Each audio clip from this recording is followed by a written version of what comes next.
Assalamualaikum warahmatullahi wabarakatuh. Nama saya Muhammad Rizky Kiawan dari Universitas Nusa Putra, Prodi Ilmu Hukum kelas AK20B. Di sini saya akan mempresentasikan sedikit jurnal yang berjudul Konstitusi Desa dan Eksistensinya dalam Regulasi di Indonesia. Jurnal ini melatar belakangi konsep desa yang otonom merupakan sifat orsinil bukan adopsi dari luar. Hal ini berdasarkan buku Staat Recht Overzij karya Van Vollenhoven yang mengatakan bahwa pemerintah republik atau republik desa telah ada sebelum Belanda masuk ke wilayah Nusantara tahun 1596. Selain itu, terdapat frasa republikan yang artinya suatu pemerintahan demokratis yang mementingkan kesejahteraan rakyat yang bersifat asli dan otonom berdasarkan adat istiadat dan sistem nilai budaya masyarakat setempat. Sehingga desa diyakini sebagai basis penghidupan masyarakat setempat dan kesatuan masyarakat hukum yang menjadi cikal bakal terbentuknya suatu negara yang modern. Sebutan desa sebagai kesatuan masyarakat hukum baru dikenal pada era kolonial Belanda, di mana desa memiliki pemerintahan sendiri yang dikelola secara otonom tanpa ikatan hierarkis struktural dengan struktur yang lebih tinggi. Dalam konteks orsinilitas lembaga pemerintahan dan ekonomi, yang dibentuk bukan diatur dan ditentukan atas inisiatif pemerintah di atasnya, melainkan berjalan secara mandiri dalam sistem atau subsistem ekonomi di mana komunitas memenuhi kebutuhan dan memenuhi kebutuhan berdasarkan produksi dan jasa yang mereka kembangkan dan hasilkan secara mandiri, yang umumnya berasal dari hasil tani mina.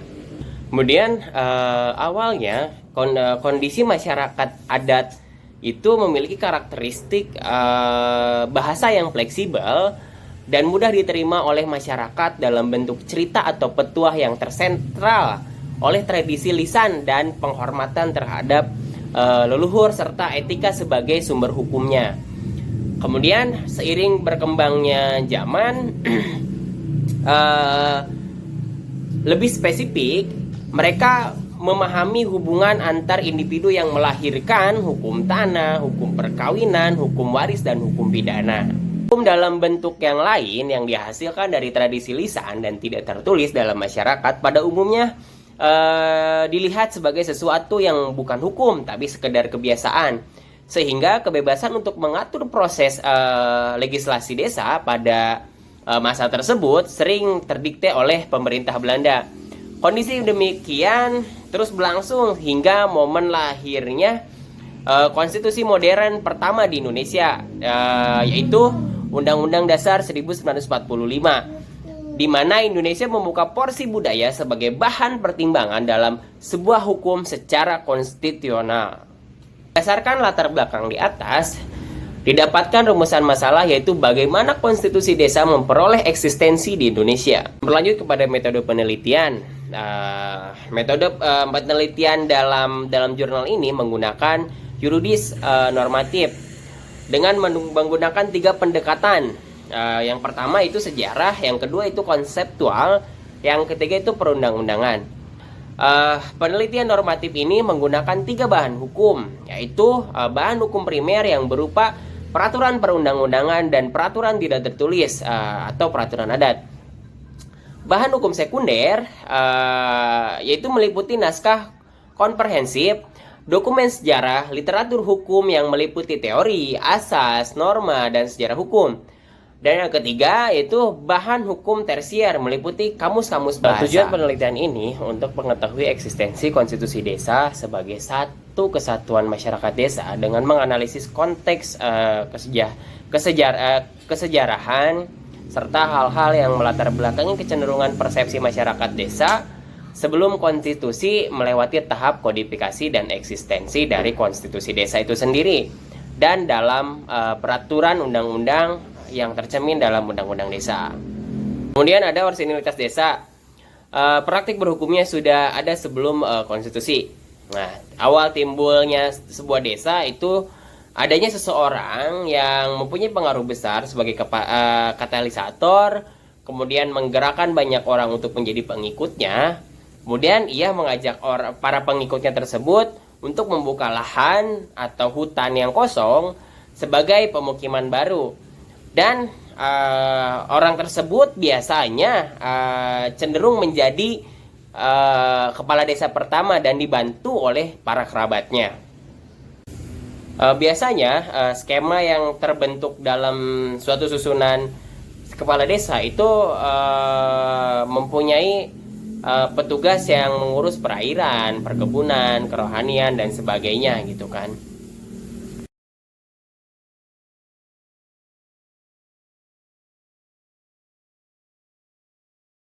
Sistem tersebut yaitu merupakan bentuk dari self-government community, di mana masyarakat desa berdasarkan inisiatif sendiri tanpa campur tangan dari pihak manapun untuk mengatur dan mengurus dirinya sendiri dengan mengembangkan sistem kelembagaan sendiri sehingga mampu mengatasi masalah yang dihadapi gitu.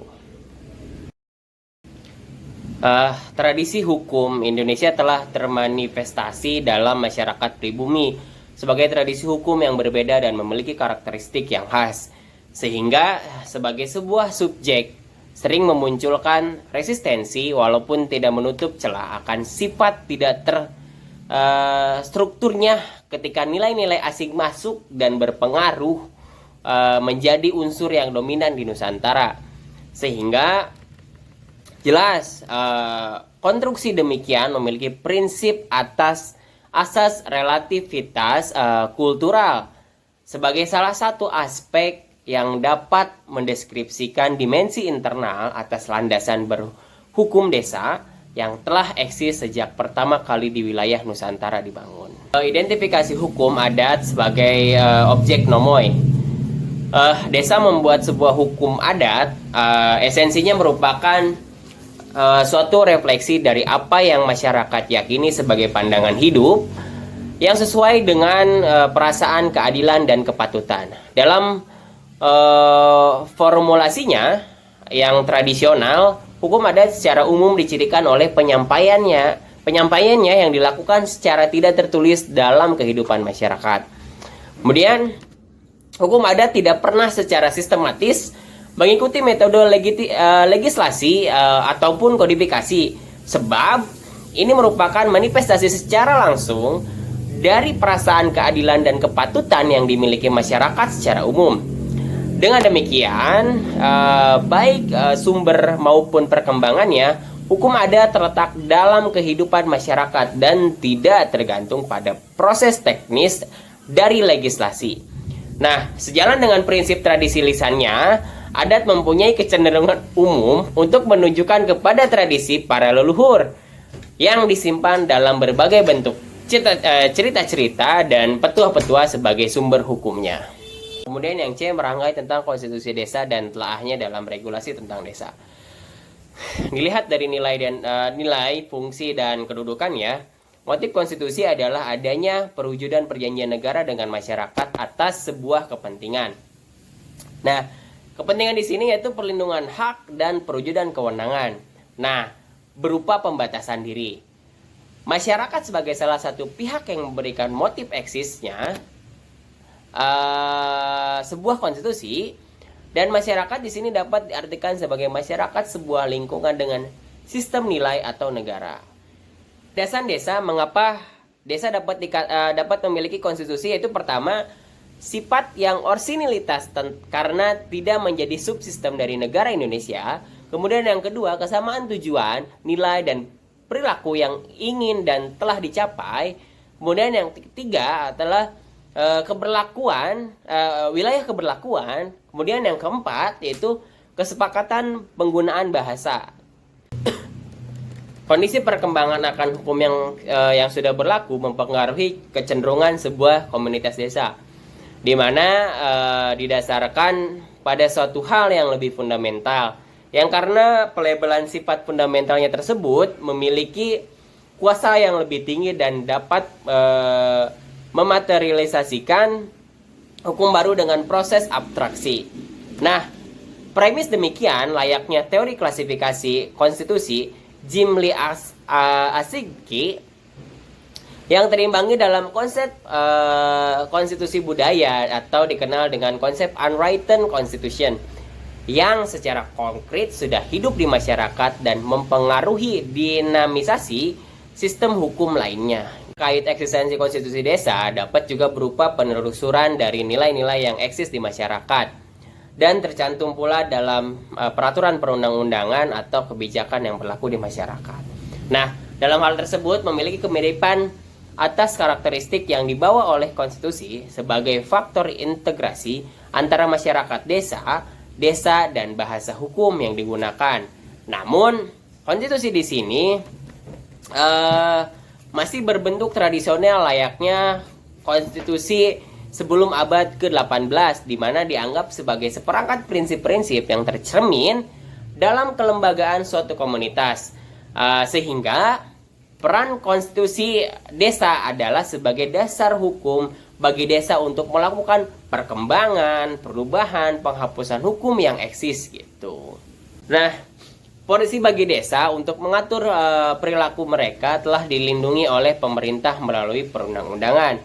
Meskipun istilah desa dihapuskan di dalam Undang-Undang Dasar 1945 Amandemen kedua, namun desa mulai dipertimbangkan kembali dalam ketatanegaraan Indonesia dengan konsep yang minimalis dan sederhana. Di dalam undang-undang, akibat dari penafsiran Pasal 18B Ayat 2 Undang-Undang Negara Republik Indonesia tahun 1945, dari pasal inilah kemudian lahir gagasan untuk membentuk undang-undang tentang desa yang ditujukan untuk membangun instrumen serta visi menuju kehidupan baru desa yang mandiri gitu kan, dengan berpondasikan pada inisiatif lokal, kemudian demokratis dan sejahtera, baik penyediaan layanan dasar maupun pengembangan ekonomi desa berbasis pada potensial lokal. Nah, dalam peraturan perundang-undangan di Indonesia melalui Undang-Undang Negara Republik Indonesia Nomor 6 Tahun 2014 tentang desa,